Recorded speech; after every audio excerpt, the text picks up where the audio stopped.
Soy Beatriz, tengo 38 años y hace 3 semanas, en el funeral de mi padre, mi hermano anunció delante de 40 personas que iba a vender nuestra casa familiar para pagar sus deudas de juego.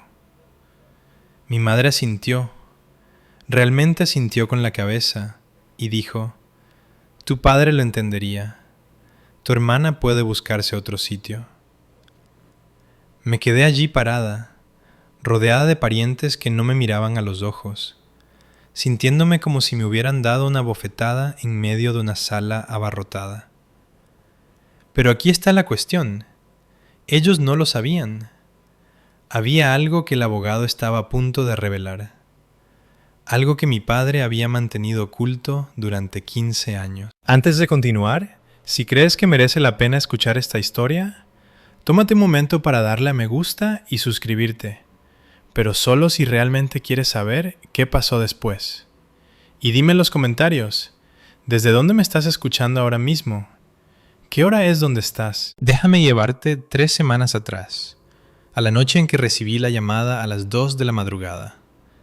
Mi teléfono iluminó mi pequeño estudio en el centro de Madrid, ese con la estantería de IKEA, la planta de sansevieria que había mantenido viva durante 6 años, y pilas de libros de contabilidad que aún no me atrevía a tirar.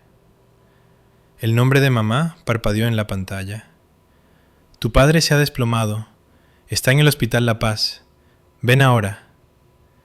Conduje 45 minutos por la M30 vacía en mi Seat León de 2015, el que tenía 190.000 kilómetros y un piloto de avería del motor que llevaba ignorando meses. Cuando entré en el aparcamiento del hospital, vi el Mercedes negro de Marcos brillando bajo las luces fluorescentes. Él había llegado antes que yo. Por supuesto que lo había hecho, pero no importaba. Para cuando llegué a la UCI, papá ya se había ido. La última vez que hablé con él fue 3 meses antes. Una llamada telefónica que duró quizás 90 segundos. Me había preguntado: ¿estás bien? Y yo dije que sí. Y luego nos sentamos en silencio hasta que uno de nosotros puso una excusa para colgar. No sabía que esa sería la última vez que escucharía su voz. Estaba acostumbrada a ser la que llegaba última, pero esta vez deseé haber llegado antes.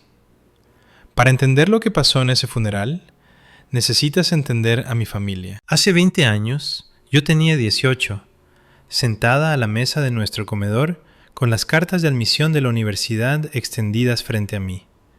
La Complutense, la Autónoma, la Carlos III. Había trabajado durante todo el bachillerato para conseguir esas cartas y necesitaba que mis padres me ayudaran a averiguar cómo pagarlo.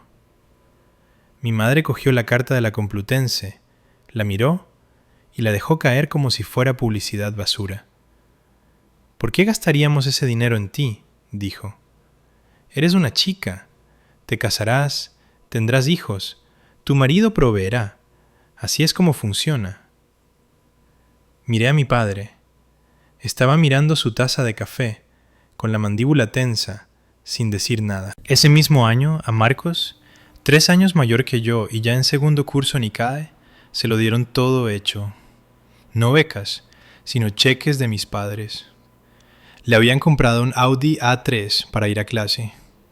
Le habían alquilado un piso cerca del campus para que no tuviera que lidiar con la vida en una residencia.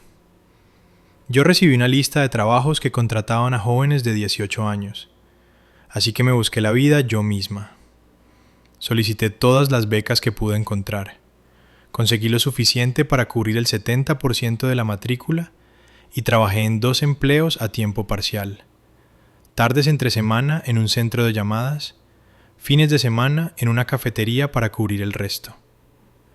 Fueron 4 años de dormir 5 horas por noche, de comer pasta barata porque hacer la compra era un lujo, de ver a mis compañeros ir a fiestas mientras yo hacía turnos extra.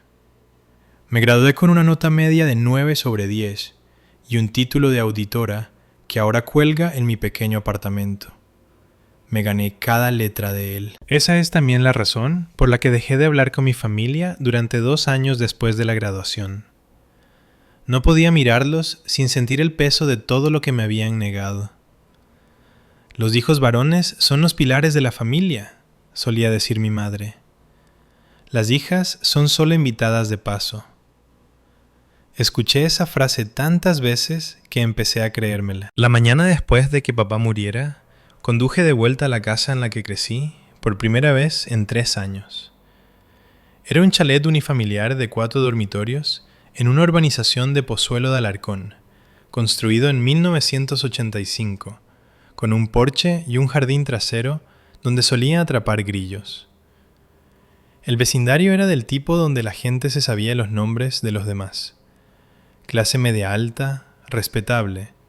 El telón de fondo perfecto para una familia que parecía perfecta desde fuera. Marcos estaba esperando en la puerta principal cuando aparqué. Me abrazó rápido, con un solo brazo, de la forma en que abrazas a alguien a quien estás obligado a saludar, pero que no quieres tocar particularmente. «¿Cuánto tiempo, hermanita?», dijo. «Pareces cansada». No respondí. Estaba demasiado ocupada fijándome en la bolsa de viaje de Louis Vuitton en el pasillo, los palos de golf apoyados contra la pared, los mocasines de Gucci alineados junto a la escalera. Marcos llevaba desempleado 8 meses. Lo sabía porque mamá lo había mencionado durante una de sus raras llamadas telefónicas para hacerme sentir culpable. «¿Dónde está mamá?», pregunté. «Al teléfono con el tanatorio. Lo tiene todo bajo control». Llevé mi bolsa de viaje arriba a mi antigua habitación, o lo que solía ser mi habitación. Las paredes seguían siendo del mismo azul pálido que pinté cuando tenía 15 años. Pero todo lo demás era diferente. Mi cama había desaparecido, reemplazada por el desbordamiento de Marcos. Más equipaje de diseño, cajas de zapatos, un televisor de pantalla plana todavía en su embalaje. Mi dormitorio de la infancia se había convertido en el trastero de mi hermano. Me quedé en el marco de la puerta mirando la pila de cosas caras que pertenecían a un hombre que supuestamente no tenía dinero, y sentí que algo frío se instalaba en mi pecho. No pregunté por qué mi habitación se había convertido en su armario. Algunas preguntas se responden solas. El funeral estaba programado para 5 días después, según los deseos de papá. Sencillo, en el tanatorio San Isidro, el lugar por el que pasaba todos los días de camino al trabajo. Yo me encargué de la logística.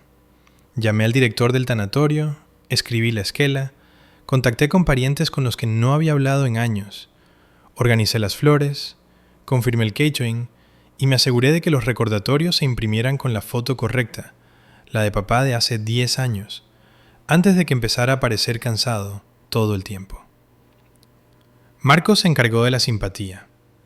Cada vez que un vecino pasaba con una tortilla o un guiso, él aparecía en la puerta con su dolor ensayado, aceptando condolencias como un político trabajando una multitud. «Muchas gracias por pensar en nosotros», decía, con la mano en su hombro, la voz espesa de emoción. A papá le habría gustado. Pero puerta cerrada, las cosas eran diferentes. Lo noté al tercer día. Mamá y Marcos mantenían conversaciones en voz baja en el salón. Conversaciones que se detenían abruptamente cada vez que yo entraba. Captaba fragmentos. Después del funeral, inmobiliaria y solucionarlo rápido. La cuarta noche, pasaba por la cocina cuando escuché a Marcos al teléfono. Lo sé, decía, con la voz tensa por algo que sonaba a miedo. «Lo tendré poco después de esta semana. Solo dame hasta...». Me vio y colgó inmediatamente. «¿Quién era?», pregunté. «Nadie. Cosas de trabajo». No había trabajado en 8 meses. No insistí. Lo archivé en mi mente. Otra pieza de un rompecabezas que aún no entendía. Esa noche me tumbé en la habitación de invitados mirando al techo, preguntándome qué estaba tan desesperado por pagar mi hermano y por qué su miedo parecía más grande que su dolor. La noche antes del funeral no podía dormir, así que hice lo que siempre hago cuando no puedo calmar mi mente. Organicé. Papá tenía un pequeño despacho en el sótano, una habitación desordenada con un escritorio de madera y archivadores de los años 90. Nadie lo había tocado desde que enfermó. Supuse que al menos podría empezar a clasificar cosas, hacerme útil de una manera que no requiriera hablar con nadie. El primer archivador estaba lleno de declaraciones de la renta y facturas de servicios públicos de hace décadas. El segundo contenía fotografías antiguas, boletines de notas, míos y de Marcos, y una carpeta etiquetada como documentos importantes. Dentro encontré mi certificado de nacimiento, unas cuantas fotos mías de bebé y una sola hoja de papel con un logotipo que no reconocía. Inversiones Familiares El Faro S.L., fechado en 2009. Lo miré fijamente. El documento era algún tipo de acuerdo operativo, denso con lenguaje legal que no entendía del todo, pero vi mi nombre en el texto y mi firma al final, con bucles e incierta, la letra de mi yo de 23 años. Recordé ese día, 2009. Papá me había llamado y me había pedido que fuera a casa para firmar unos papeles. Solo cosas administrativas para el negocio, había dicho. Nada importante. Yo acababa de salir de la universidad. Todavía confiaba en él a pesar de todo. Así que firmé donde señaló, sin leer la letra pequeña. Lo había olvidado completamente hasta ahora. Deslicé el papel en mi bolso, planeando preguntarle a mamá sobre ello más tarde. Cuando la encontré en la cocina a la mañana siguiente y mencioné Inversiones Familiares El Faro, ella agitó la mano con desdén. Esa empresa se disolvió hace años. No pierdas el tiempo escarbando en el pasado. Así que no lo mencioné de nuevo, pero guardé el papel. Algo me dijo que lo hiciera. El funeral fue un jueves, gris y frío. El tipo de día de noviembre que hace que todo parezca más pesado. El tanatorio San Isidro era el más grande de la zona, con paneles de madera oscura y vidrieras que proyectaban luz de colores a través de los bancos. Vinieron más de 40 personas, parientes, antiguos compañeros de la constructora que papá había dirigido, vecinos que lo recordaban como el hombre tranquilo que siempre ayudaba con las averías del vecindario. Marcos pronunció el elogio fúnebre. Se paró en el podio con un traje hecho a medida. Reconocí el corte porque lo había visto en una revista.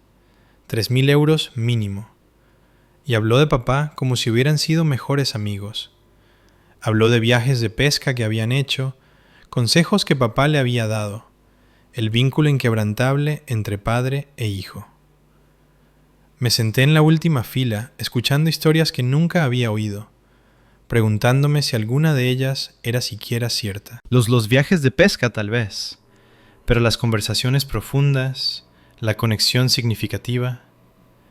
Yo había vivido en esa casa durante 18 años y nunca había visto a papá hablar con Marcos de nada más personal que los resultados del fútbol. Pero la multitud estaba conmovida. Las mujeres se secaban los ojos. Los hombres asentían solemnemente. A Marcos siempre se le había dado bien actuar. Mamá se sentó en la primera fila vistiendo Chanel negro y su collar de perlas característico. Un regalo de Marcos, le gustaba recordar a la gente, aunque todos sabíamos que papá lo había pagado. Aceptó las condolencias con dignidad practicada. La viuda afligida que lo tenía todo bajo control. Nadie vino a ver cómo estaba yo. Nadie preguntó cómo lo llevaba. Yo era solo ruido de fondo. La hija que había estado fuera demasiado tiempo para importar. No sabía que el elogio era solo el acto de apertura. La verdadera actuación venía después. Tras la oración final, la mayoría de la gente empezó a recoger sus abrigos para irse. Pero Marcos volvió a subir al podio y se aclaró la garganta. Si pudiera tener la atención de todos por un momento más. La sala se quedó quieta. Vi a mamá asentirle desde su asiento. Un gesto diminuto, casi imperceptible, como un director dando la entrada a un actor. Nuestra familia ha estado discutiendo qué hacer en el futuro, dijo Marcos. su voz llevando esa misma emoción ensayada del elogio. Y hemos tomado una decisión difícil. Vamos a vender la casa familiar. Murmullos recorrieron la multitud. La tía Pilar, hermana de papá, se llevó una mano al pecho. La casa de la calle Roble. A Ricardo le encantaba esa casa. Lo sé, dijo Marcos, sacudiendo la cabeza con lo que parecía dolor genuino. Pero es hora de un nuevo comienzo. Mamá no quiere estar allí sola, rodeada de recuerdos. Y francamente, el mantenimiento es demasiado para que ella lo maneje sola. Hizo una pausa, dejando que eso calara, y luego añadió: ya lo hemos discutido como familia. Mamá, yo y Beatriz estuvimos todos de acuerdo. Se me cayó el estómago a los pies. Yo no había estado de acuerdo con nada. Ni siquiera me habían preguntado. Empecé a levantarme para decir algo, pero mamá se dio la vuelta y me miró. Sus ojos eran agudos. Advertencia. No te atrevas a montar una escena. La casa se pondrá a la venta el mes que viene, continuó Marcos. Solo queríamos que todos lo supieran para que no haya sorpresas. Después del anuncio, la gente se acercó a mamá con simpatía. Una decisión tan difícil. Ricardo lo entendería. Tenéis que hacer lo que sea mejor para la familia. Nadie me preguntó qué pensaba. Me quedé congelada en la parte trasera de la sala, viendo cómo vendían mi casa de la infancia en el funeral de mi padre. Y no dije una palabra. Pero Marcos no había terminado. Miró hacia mamá, y ella se levantó de su asiento como si hubieran ensayado esto también. Quiero añadir algo, dijo, alisándose el vestido negro mientras caminaba hacia el frente. Sé que algunos de vosotros podríais estar preguntándoos sobre la situación de Beatriz. Mi cara se puso caliente. 40 pares de ojos se volvieron hacia mí. Beatriz es una mujer joven, fuerte e independiente, continuó mamá. Su tono era el mismo que usaba cuando explicaba por qué no podíamos permitirnos algo que ella no quería comprar. Tiene un buen trabajo, su propio apartamento.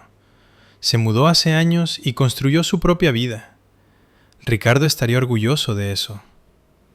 Hizo una pausa, inclinando la cabeza con una sonrisa triste. Ella no necesita la casa, no de la manera que Marcos la necesita. Él ha tenido algunos contratiempos. Necesita el apoyo de la familia ahora mismo. Estoy segura de que todos lo entendéis. Alguien en la multitud, creo que fue la tía Dorotea, susurró. Bueno, ella los abandonó durante años. Tu padre lo entendería, dijo mamá, mirándome directamente ahora. Tu hermana puede buscarse otro sitio. Sentí las palabras aterrizar como un golpe físico.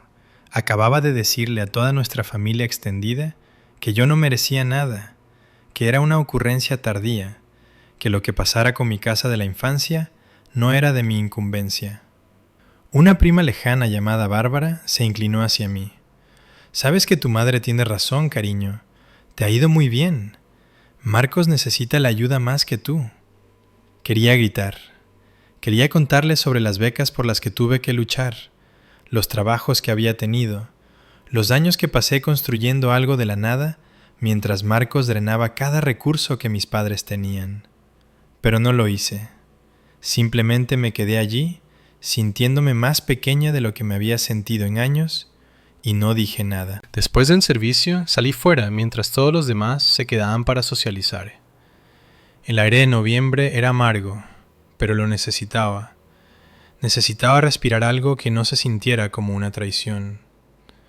A través de la ventana, vi a Marcos estrechar la mano de un hombre con un traje gris a medida. Intercambiaron tarjetas de visita. El hombre le entregó a Marcos una carpeta con el logotipo de una agencia inmobiliaria en el frente. ¿Había traído a un agente inmobiliario al funeral? Mamá apareció junto al hombre, señalando hacia la puerta como si estuviera dando indicaciones. Un minuto después, vi que todos se metían en coches separados y conducían hacia la casa. Me di cuenta de que estaban enseñando la propiedad antes de que papá estuviera siquiera bajo tierra. Entré de nuevo para buscar mi bolso, y fue entonces cuando escuché a la tía Dorotea hablando con un grupo de primos. Bueno, ¿qué esperabas? Beatriz los abandonó. No llamó. No visitó durante años, y ahora quiere aparecer y reclamar algo. La sangre no funciona así. Me congelé en el pasillo, oculta por una columna, y escuché. Su pobre madre, añadió alguien más, teniendo que lidiar con una hija así, además de perder a su marido. Al menos Marcos se quedó. Ha estado ahí para Lourdes a través de todo. Pensé en todas las veces que había llamado y me habían dicho que mamá estaba ocupada. Todas las navidades que había ofrecido volver a casa, solo para que me dijeran, vamos a celebrarlo en petit comité este año. Todas las formas en que había intentado reconstruir puentes que ellos seguían quemando. Al salir, noté algo nuevo en el jardín delantero del tanatorio. Un cartel de inmobiliaria con una banda de próximamente. Habían planeado esto durante un tiempo y a nadie se le había ocurrido decírmelo. Hice una foto del cartel. Pruebas, me dije, aunque todavía no sabía para qué. Esa noche intenté hablar con ellos. La casa estaba tranquila. La mayoría de los parientes habían vuelto a sus hoteles o a sus propias casas, dejándonos solo a los tres en el salón. Mamá en el sillón de cuero de papá. Marcos repantingado en el sofá. Yo de pie en el marco de la puerta, como una visita en mi propia casa de la infancia. Necesito preguntaros algo, dije, sobre la venta de la casa. Mamá levantó la vista de su teléfono. ¿Qué pasa con eso? Dijiste que todos estábamos de acuerdo. No lo estábamos. Nadie me preguntó nada. Marco se rió. Un sonido corto y despectivo. Vamos, Bea. No has sido parte de esta familia en años. ¿Qué te importa lo que pase con ella? Me importa porque es nuestra casa familiar. Porque papá murió hace 4 días y ya la estáis enseñando a compradores. Porque tengo tanto derecho a ser parte de esta decisión como cualquiera de vosotros. La expresión de mamá se endureció. No tienes ningún derecho. Te marchaste, no llamaste, no visitaste, no ayudaste cuando tu padre estaba enfermo. ¿Y ahora quieres aparecer y exigir tener voz y voto? Llamé. Dijisteis que no me necesitabais. No necesitábamos tu culpa, necesitábamos tu presencia. Marcos se incorporó, fijando en mí una mirada que era casi de lástima. Mira, voy a ser honesto contigo. Necesito el dinero de esta casa. Tengo deudas de inversión, muchas.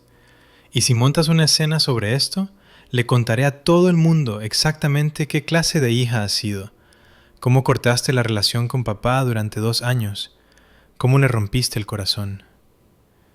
Se me cerró la garganta. Esa era mi vergüenza más profunda. Los años que me había negado a hablar con papá, y Marcos acababa de usarlo como arma. Estoy tratando de ayudar a la familia, dijo. Tú estás tratando de destrozarla. Salí de la habitación sin decir otra palabra, pero no me fui de la casa.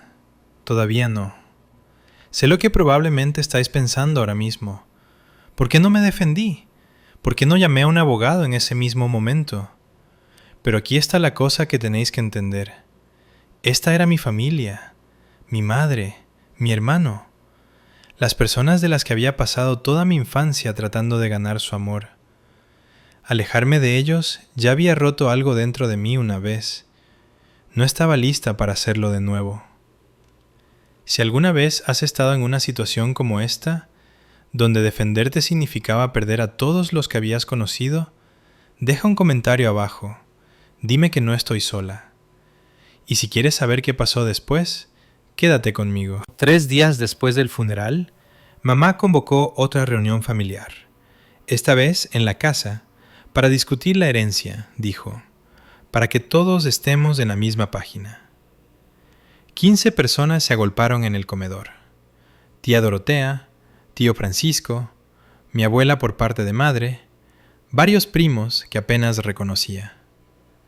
La habitación parecía más pequeña de lo que recordaba, llena de cuerpos y opiniones, y el peso de las decisiones que se tomaban sin mí. Mamá estaba en la cabecera de la mesa, con una pila de papeles frente a ella. Marcos se sentó a su derecha, con los brazos cruzados, mirándome como si fuera un problema que había que gestionar. Esta es la situación, comenzó mamá. Ricardo no dejó una herencia complicada. La casa es el activo principal, valorada en unos 800.000 euros. Mi plan es venderla, pagar las deudas pendientes y usar el resto para mantenerme en mi jubilación. ¿Qué pasa con Beatriz?, preguntó la abuela. Era la única que me miraba con algo que no fuera juicio. Beatriz tiene su propia carrera, dijo mamá suavemente. Ella no necesita apoyo. Se mudó hace años, construyó su propia vida. Estoy orgullosa de ella por eso. Pero sigue siendo tu hija, insistió la abuela. La hija de Ricardo. Tía Dorotea, la hermana de mamá, intervino. Con el debido respeto, madre, Beatriz no ha estado exactamente presente. Cortó los lazos con esta familia. No puedes irte y luego volver con la mano extendida. No estoy pidiendo nada, dije. Estoy pidiendo ser incluida en las decisiones sobre la propiedad de mi propia familia.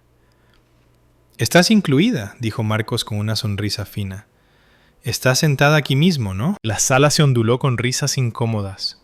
Sentí que me ardía la cara. Nadie me defendió. Ni una sola persona en esa mesa habló para decir que yo merecía una voz.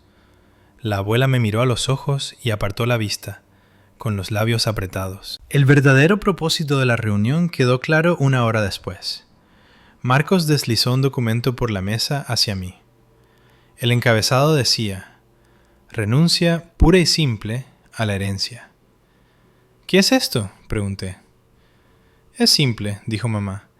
Firmas esto y renuncias formalmente a cualquier reclamo sobre la casa o las ganancias de su venta. Protege a todos, mantiene las cosas limpias. Miré fijamente el papel. ¿Queréis que renuncie a mi herencia? No estás renunciando a nada, dijo Marcos. Papá no te dejó nada en su testamento. Esto solo lo hace oficial para que podamos avanzar sin complicaciones.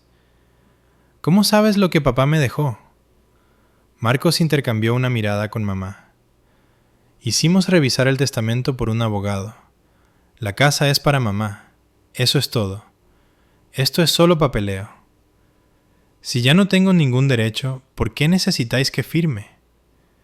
Su mandíbula se tensó. Porque queremos que esto se haga rápido.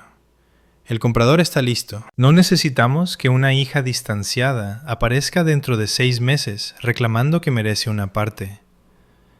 ¿Y si no firmo? Mamá se inclinó hacia adelante. Entonces le contaré a todos en esta sala y a todos los que no estuvieron aquí exactamente qué clase de hija has sido. Cómo abandonaste a tu padre durante 2 años cuando más te necesitaba. Cómo le rompiste el corazón. La misma amenaza que había hecho Marcos. Claramente se habían coordinado. Firma el papel, Beatriz, dijo el tío Francisco. No hagas esto más difícil de lo que tiene que ser. Todos me miraban fijamente, esperando. Cogí el bolígrafo, el Montblanc de papá. Me di cuenta de que era el que le habían regalado por su 20 aniversario de trabajo, y lo sostuve sobre la línea. Luego lo dejé. Necesito tiempo para pensar, dije. La sonrisa de Marcos desapareció. Tienes 24 horas. Conduje de vuelta a mi apartamento esa noche, sintiendo que ya había perdido. El estudio parecía más vacío de lo habitual. Me senté en mi sofá de segunda mano en la oscuridad, con las farolas proyectando largas sombras a través de la ventana, y repasé mis opciones.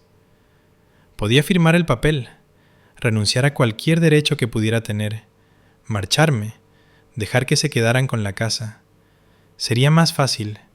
No más reuniones familiares, no más acusaciones, no más hacerme sentir que no pertenecía. Pero algo en mí se negó. Tal vez fue orgullo, Tal vez fue el recuerdo de todas esas noches que había trabajado turnos dobles para pagar un título que mis padres se negaron a financiar. Tal vez fue la forma en que mamá había anunciado a 40 personas que yo no importaba. O tal vez fue el papel en mi bolso, el que tenía el logotipo que no reconocía. Inversiones familiares, El Faro SL. Lo saqué y lo miré de nuevo bajo la luz tenue. Mi firma estaba allí, al final, con bucles y joven, de hace 15 años.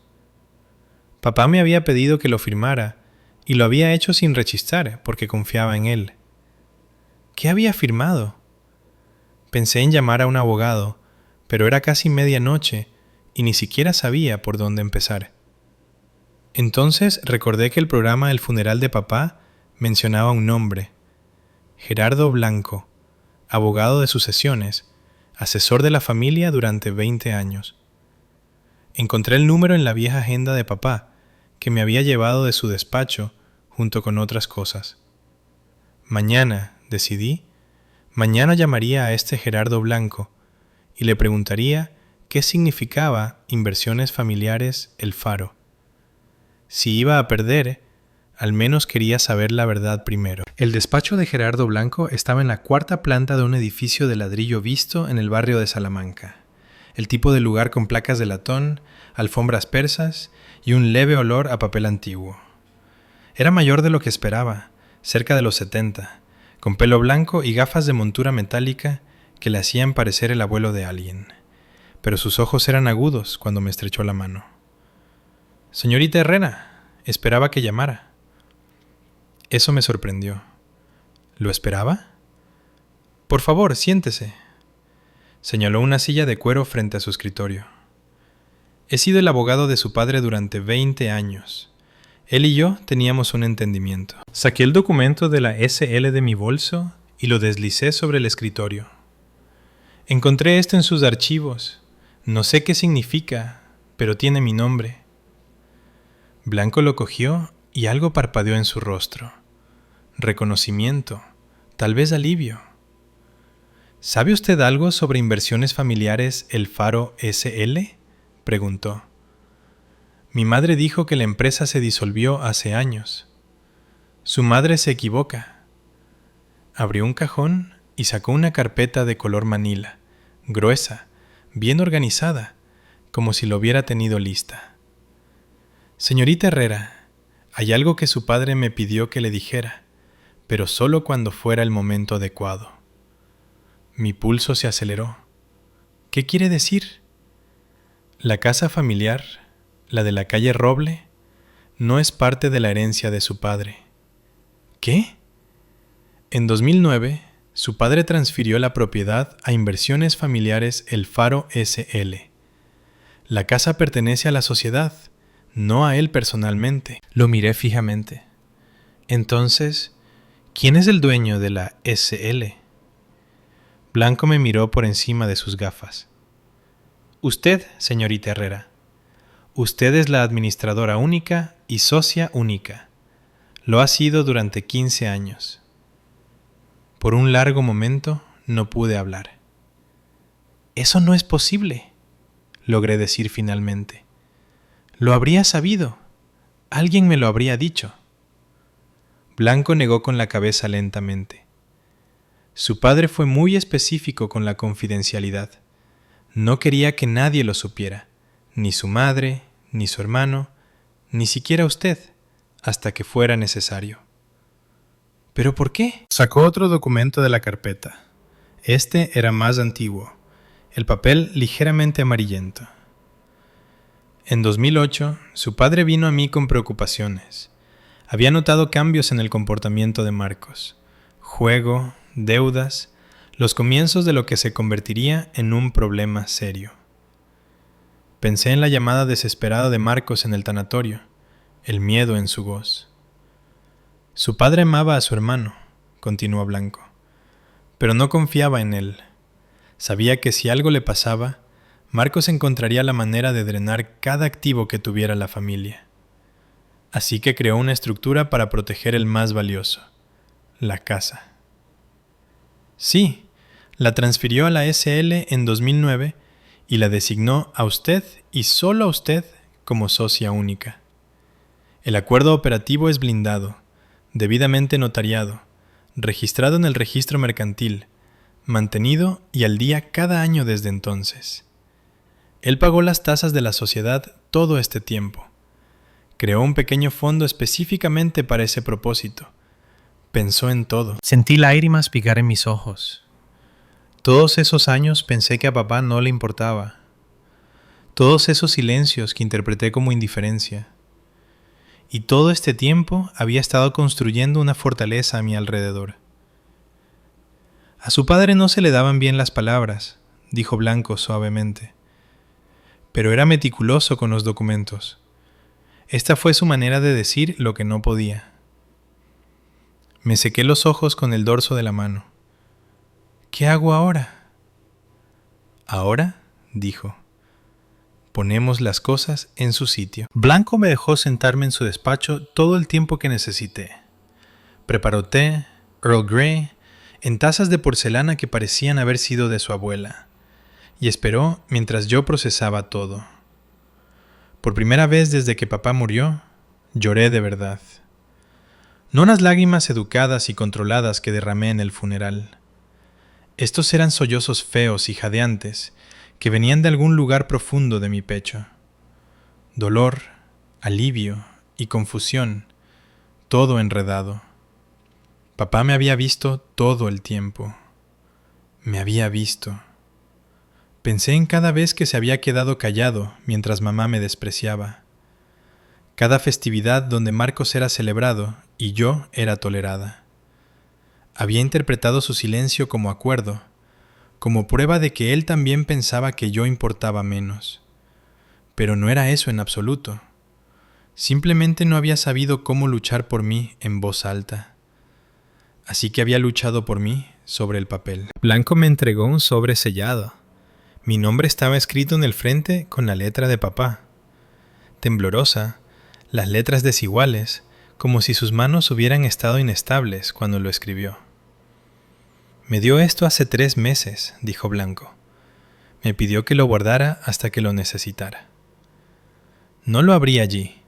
No estaba lista, pero pasé el pulgar sobre las letras de mi nombre y sentí que algo cambiaba dentro de mí. Va a haber una lectura formal del testamento, dijo Blanco. Lo organizaré para el viernes. Invitaré a todos los que estuvieron en esa reunión familiar. ¿Van a impugnar esto?, dije. Dirán que manipulé a papá o que los documentos son falsos. Que digan lo que quieran. Sacó otra carpeta. Esta llena de recibos, firmas notariadas, confirmaciones de registro. Me he estado preparando para este momento durante 15 años. El rastro de papel es impecable. Por primera vez en semanas, sentí algo parecido a la esperanza. ¿Cómo quiere manejar esto?, preguntó Blanco. Ya había dejado de llorar. El té se había enfriado, pero mi mente estaba más aguda de lo que había estado en días. Podría decírselo en privado, dije. Llevar a mamá y a Marcos aparte, explicar la situación, evitar una escena pública. Podría, estuvo de acuerdo Blanco. Ese sería ciertamente el enfoque más diplomático, pero ellos no le dieron esa cortesía. Pensé en el anuncio del funeral, la reunión familiar, la forma en que intentaron humillarme para someterme frente a todos con los que había crecido. Eligieron hacer esto públicamente para hacerme parecer la hija desagradecida frente a 40 personas. Así que, ¿le gustaría aclarar las cosas en el mismo escenario? Me gustaría que la verdad saliera a la luz de la misma manera que lo hicieron las mentiras. Blanco asintió lentamente. Programaré la lectura formal del testamento para el viernes a las 10 de la mañana. Invitaré a todos los que estuvieron en esa reunión. Su madre, hermano, tíos, abuela. Esperarán que sea un procedimiento rutinario. ¿Necesitará algo de mí? Solo esté allí. Traiga el documento original que encontró. Yo me encargaré del resto. Hizo una pausa y luego añadió. Hay alguien más que podría ser útil. Patricia Calvo. Fue la contable de su padre durante años. Ella fue testigo de la formación original de la sociedad limitada. Si su familia desafía la legitimidad de los documentos, ella puede corroborarlo todo. Está dispuesta a hacerlo. Ha estado esperando para hacerlo.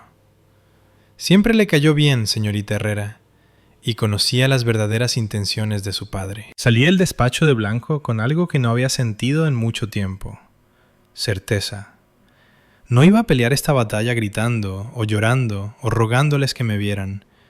Iba a dejar que el papeleo hablara por sí mismo. Patricia Calvo vivía en un adosado modesto en Alcobendas, el tipo de lugar con jardineras llenas de crisantemos y un felpudo que realmente significaba bienvenidos. Tenía casi 60 años, con el pelo con vetas plateadas y el tipo de cara que te hacía querer contarle tus problemas. Me preguntaba cuándo vendrías, dijo, haciéndome pasar a su salón. Gerardo llamó antes. Té, por favor. Sirvió de una tetera de cerámica mientras yo me sentaba en su sofá floral, tratando de averiguar cómo empezar. Pero Patricia lo hizo por mí. Tu padre hablaba de ti constantemente, dijo. ¿Sabías eso? ¿No? Lo hacía.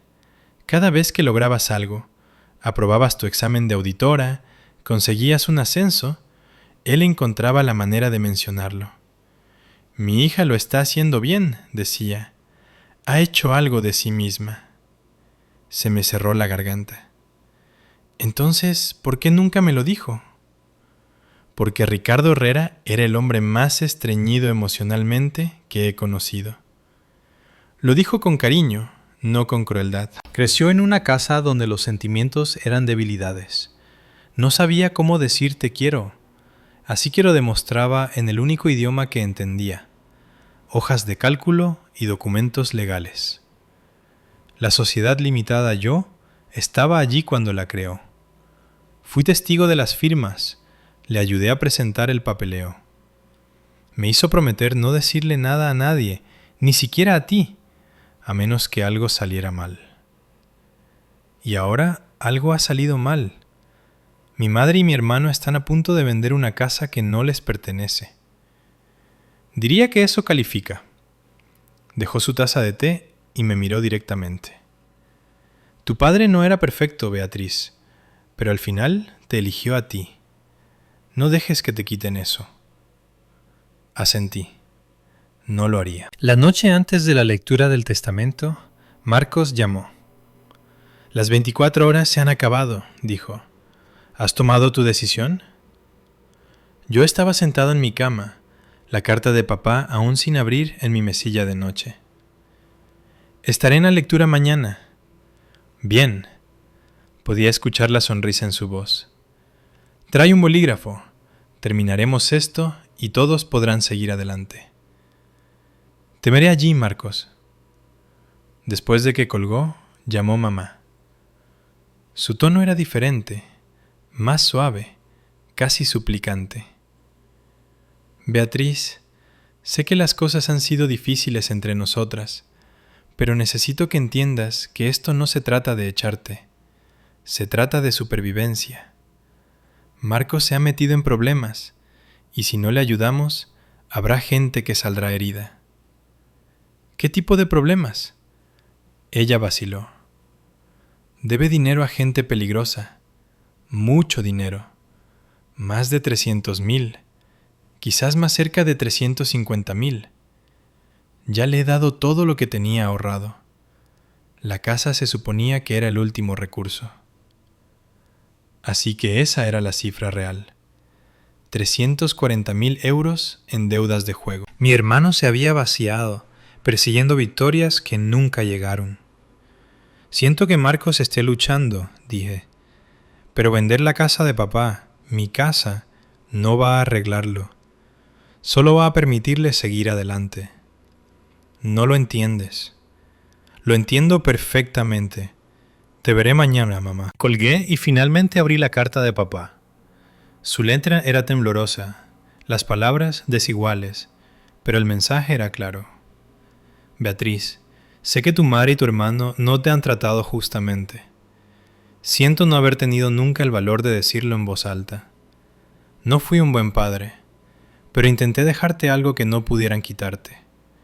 Eres la única en quien confío con lo que importa. Papá. Doblé la carta con cuidado y la deslicé en el bolsillo de mi americana. Mañana no necesitaría decir mucho. El papel hablaría. Viernes por la mañana, 10 de la mañana. Despacho de Gerardo Blanco. La sala de conferencias era más grande que su despacho privado, con una mesa de caoba lo suficientemente larga para sentar a 12 personas y pinturas al óleo de monumentos de Madrid en las paredes. Una lámpara de araña de cristal colgaba en lo alto, proyectando luz prismática sobre la madera pulida. Llegué a las 9:45 y encontré a Blanco ya preparándose, carpetas organizadas en su asiento, un vaso de agua en cada lugar, el proyector listo por si necesitaba mostrar documentos. ¿Está lista?, preguntó. Tan lista como lo estaré nunca. La familia empezó a llegar a las 9:55. Mamá llegó primero, vistiendo de negro otra vez, esta vez un vestido de diseño que no reconocí, con el collar de perlas brillando en su garganta. Apenas me miró antes de tomar asiento en el extremo opuesto de la mesa. Marcos entró tranquilamente 15 minutos tarde, porque por supuesto que lo hizo. Llevaba el traje de Tom Ford de nuevo, recién planchado, como si esto fuera una reunión de negocios donde esperaba cerrar un trato. Le dio una palmada en el hombro a Blanco como si fueran viejos amigos. Gracias por organizar esto, Gerardo. Hagámoslo rápido. Sí. El tío Francisco, la tía Dorotea, la abuela y un puñado de primos entraron tras él. El mismo elenco de personajes de la reunión familiar, aquí para presenciar lo que asumían sería mi derrota final. Marcos me miró a los ojos a través de la mesa y me guiñó un ojo. Realmente me guiñó un ojo, como si compartiéramos una broma. ¿Trajiste un bolígrafo esta vez?, preguntó. No respondí. Simplemente alicé mi americana azul marino, la misma que llevaba a las reuniones importantes con clientes, la que había comprado con mi propio dinero después de mi primer ascenso. Y esperé.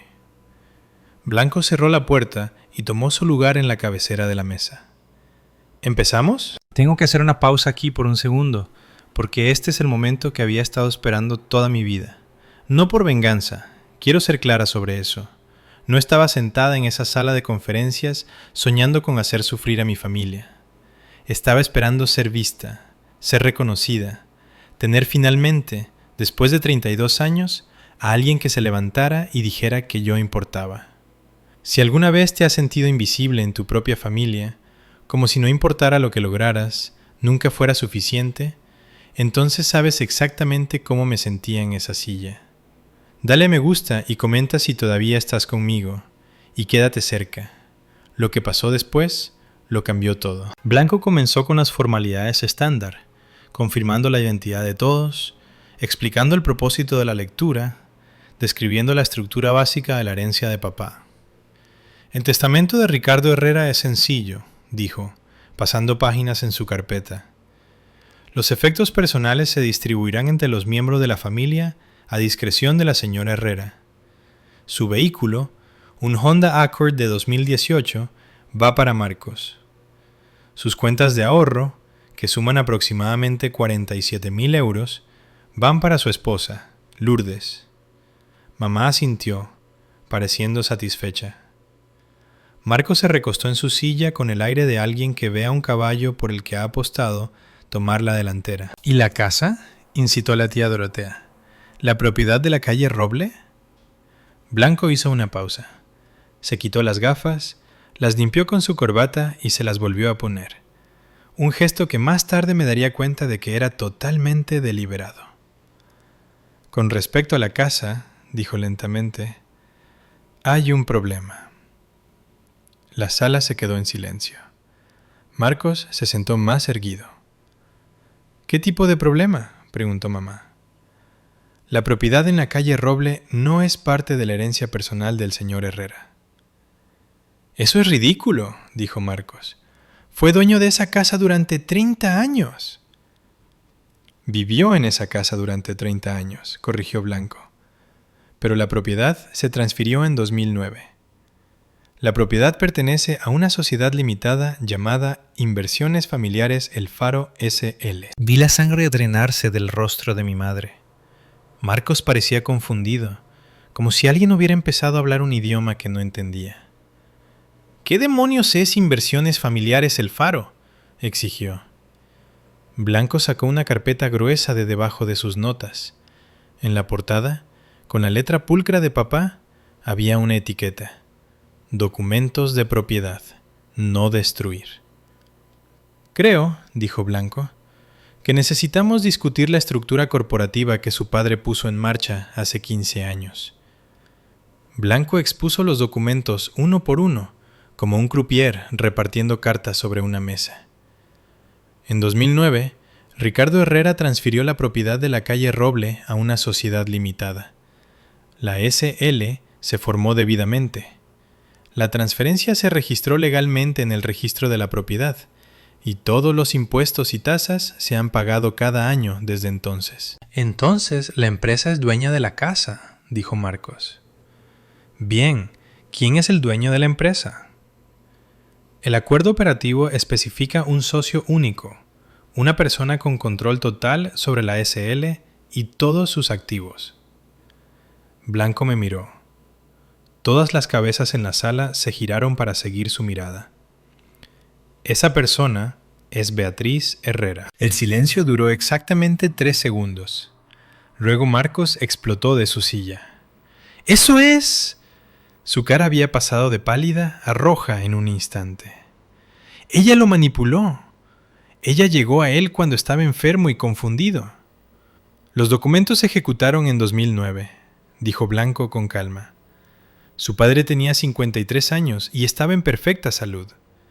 Las firmas fueron notariadas por un notario colegiado y atestiguadas por su contable, quien está preparada para testificar sobre su competencia mental en ese momento. No me creo esto. Marcos agarró uno de los documentos y lo escaneó, con las manos temblando. ¡Esto es fraude! ¡Esto es...! Esta fue la elección de su padre, dijo Blanco. Tomada deliberadamente, mantenida cuidadosamente y legalmente vinculante. Mamá finalmente habló, su voz apenas por encima de un susurro. Nunca me lo dijo. 25 años de matrimonio y nunca dijo una palabra. Me pidió que mantuviera la confidencialidad. Honré esa petición.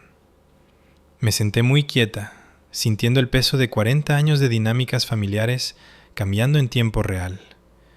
Mis tías me miraban fijamente. Mi abuela tenía lágrimas en los ojos. Y mi hermano parecía que quería volcar la mesa. La casa vale casi 900.000 euros, dijo Marcos. Pertenece a la familia. Pertenece a la SL, respondió Blanco. Y la SL pertenece a su hermana. Mamá se volvió hacia mí con una expresión que nunca había visto antes. Una mezcla de traición y desesperación que la hacía parecer mayor de sus 67 años. Lo sabías, dijo. Todo este tiempo lo sabías. Me enteré hace 3 días, dije, después de que anunciaras en el funeral de papá que podía buscarme otro sitio. No te atrevas, comenzó Marcos. Déjala terminar, dijo la abuela bruscamente. Todos callaron. Tomé aire. Encontré un documento en el despacho de papá y no sabía qué significaba. Llamé al señor Blanco para preguntar. Él me dijo la verdad, una verdad que ninguno de vosotros se molestó en compartir, porque ya habíais decidido que yo no merecía ser parte de las decisiones de esta familia. La compostura de mamá se rompió. Necesitamos ese dinero, Beatriz. Marcos está en problemas reales. Debe a gente que no negocia. ¿Cuánto?, preguntó el tío Francisco, frunciendo el ceño. Marcos no dijo nada, así que lo hice yo. 340.000 euros en deudas de juego. La sala estalló. La mano de la tía Dorotea voló a su pecho. Uno de mis primos murmuró: «¡Madre mía!». El tío Francisco miró a Marcos como si nunca lo hubiera visto antes. Eso no es exacto», tartamudeó Marcos. «Son inversiones, no...». «He estado cubriéndolo durante años», dijo mamá con la voz quebrada. «Le he dado todo lo que tenía. La casa se suponía que era el último recurso». Me miró con los ojos enrojecidos. «Tu padre solo se ha ido hace 2 semanas. ¿Y vas a quitarnos nuestro hogar?». «No estoy quitando nada», dije. «Estoy reclamando lo que papá me dejó. De la misma manera que habéis estado reclamando todo lo que él os dejó. La única diferencia es que él se aseguró de que esto no se pudiera quitar». El collar de perlas alrededor de su garganta captó la luz mientras bajaba la cabeza. Por primera vez en mi vida, había dicho algo con lo que ella no podía discutir. Me puse de pie. La atención de todos se centró en mí. Algunos hostiles, algunos curiosos, algunos cuidadosamente neutrales. Podía sentir mi corazón latir con fuerza, pero mantuve mi voz firme. «No estoy aquí para regodearme», dije, «y no estoy aquí para castigar a nadie. Estoy aquí porque papá quería que yo tuviera esto. Él tomó esa decisión cuando yo tenía 23 años y la mantuvo en secreto durante 15 años. Eso me dice algo sobre lo que él creía». «Me dice que fue manipulado», escupió Marcos. «Me dice que vio lo que venía». Miré directamente a mi hermano. «Sabía que quemarías todo lo que él construyó si se te daba la oportunidad». Y tenía razón. Marcos se lanzó hacia adelante y por un momento pensé que podría golpearme, pero el tío Francisco le agarró del brazo. «Siéntate», dijo el tío Francisco. «Ya has hecho suficiente daño». Me volví hacia mi madre. «Puedes quedarte en la casa, no te voy a poner en la calle, pero será bajo un contrato de alquiler formal. 1 euro al mes, renovable anualmente a mi discreción». «¿1 euro al mes?», repitió ella. «Y Marcos no vive allí. Eso no es negociable». «No puedes». «Puedo. La casa pertenece a mi sociedad limitada. Yo decido quién vive en ella». La sala estaba en silencio sepulcral. Podía ver los cálculos ocurriendo detrás de los ojos de todos, el poder cambiando, las viejas suposiciones desmoronándose. «Marcos necesita ayuda», dije más suave ahora. «Ayuda real, no dinero para tirar a las casas de apuestas. Si quiere recibir tratamiento para su adicción, apoyaré eso, pero no seré parte de permitirle destruirse a sí mismo». Cogí mi bolso y miré alrededor de la mesa una última vez. No pedí esto, pero no voy a disculparme por aceptar lo que mi padre eligió darme. Entonces salí. Llegué a la mitad del pasillo antes de escuchar pasos detrás de mí. «Beatriz, espera». Me di la vuelta. Era la abuela, la madre de mi madre, moviéndose más rápido de lo que la había visto moverse en años, su bastón haciendo clic contra el suelo de mármol. «Abuela, lo siento, sé que eso fue...». «No te disculpes». Me alcanzó y tomó mi mano entre las suyas. Su agarre era más fuerte de lo que esperaba. «Necesito decirte algo». Nos metimos en un hueco cerca del ascensor, fuera de la vista de la sala de conferencias. «Lo sabía», dijo. «¿Lo de la SL?» «Ricardo me lo dijo antes de morir.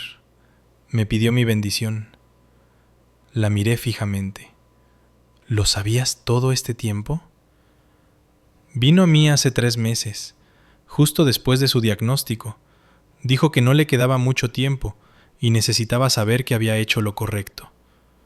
Sus ojos brillaban. Me preguntó: «¿Crees que debería proteger a Beatriz?». Y le dije: «Sí, porque tu madre no va a hacerlo». Sentí las lágrimas amenazando de nuevo. «¿Por qué no dijiste nada en la reunión familiar?». porque no era mi secreto para contar y porque... suspiró. Quería ver si tu madre entraba en razón por sí misma, darle la oportunidad de hacer lo correcto. ¿No lo hizo? No, no lo hizo. La abuela apretó mi mano. Pero tú sí, te mantuviste firme, no dejaste que te intimidaran.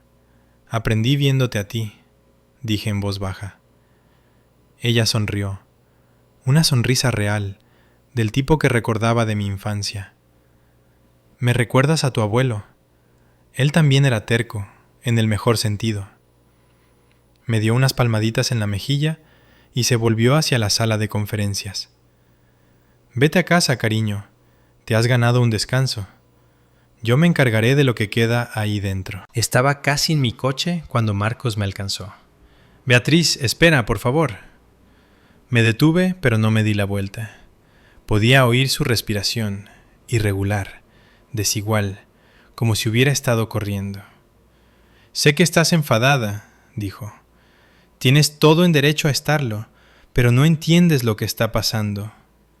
Entonces, explícalo.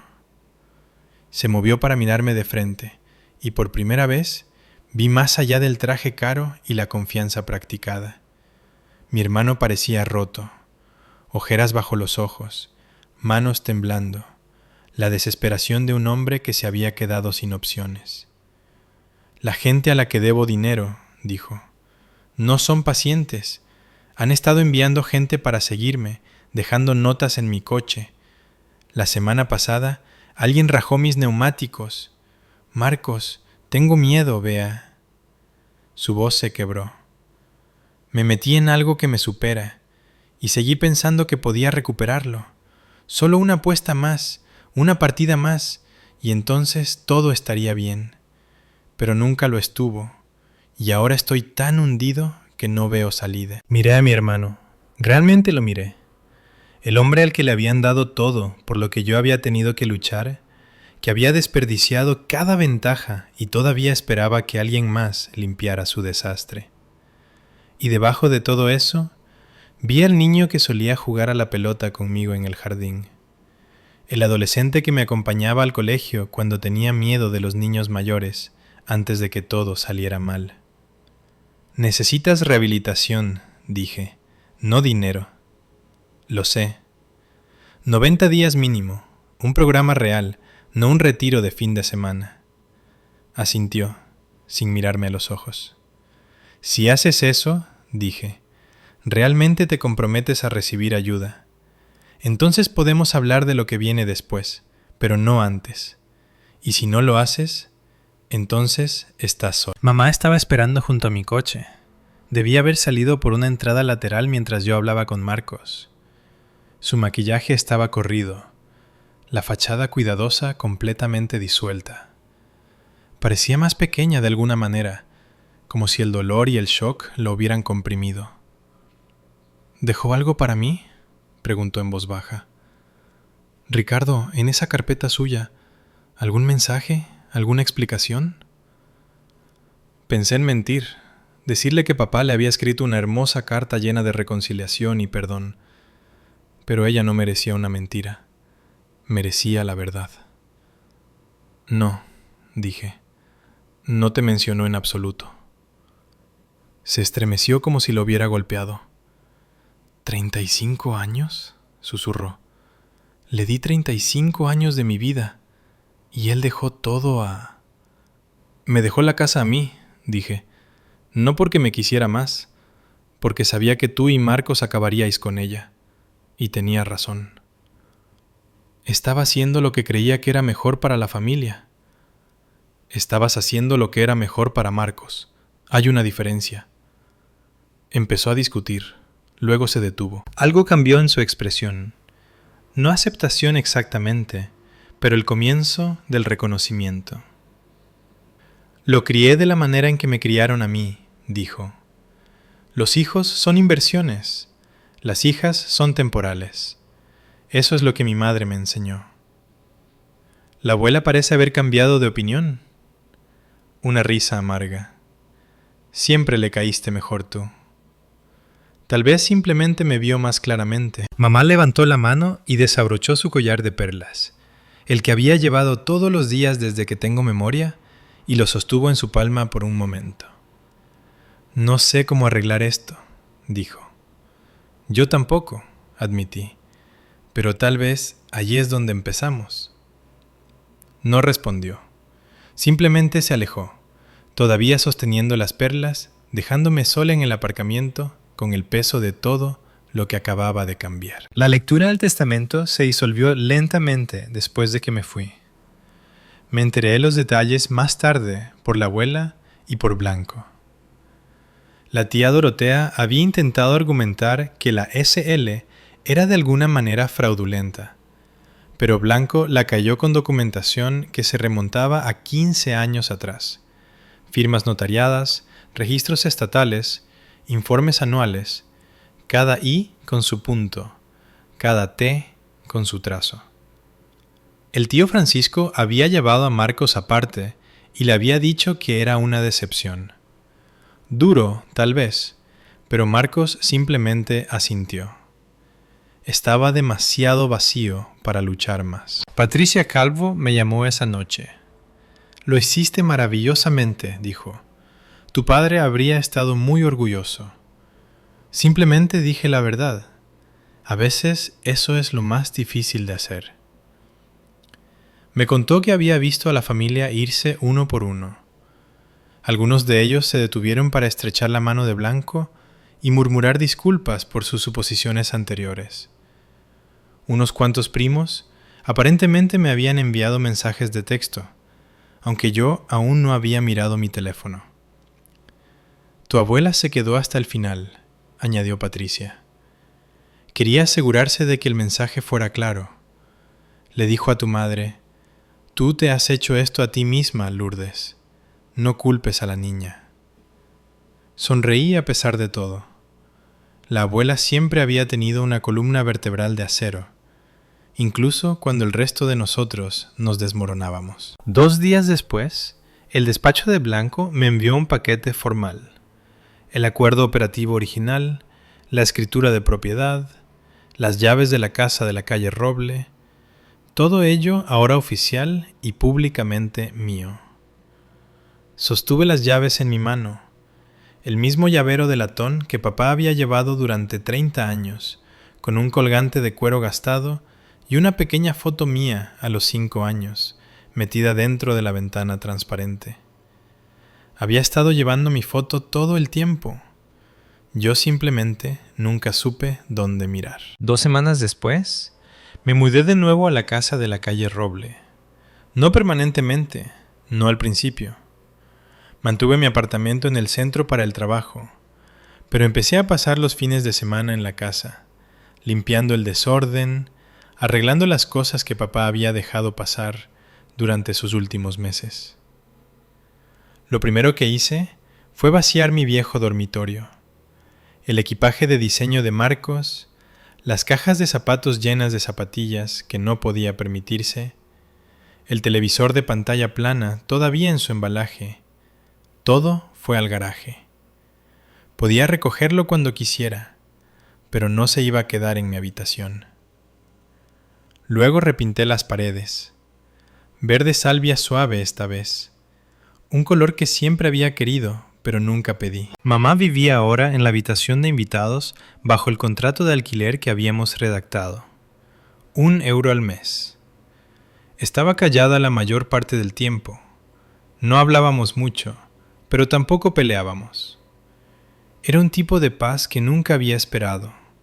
Incómoda, frágil, pero real. Marcos se internó en un programa de 90 días en la sierra. Uno real, con terapia de grupo y asesoramiento en adicciones y sin acceso a su teléfono. No lo visité, pero envié una carta, solo una línea. Te estoy animando. Me respondió 2 semanas después. 2 palabras. Gracias. Los domingos empecé a cenar con la abuela.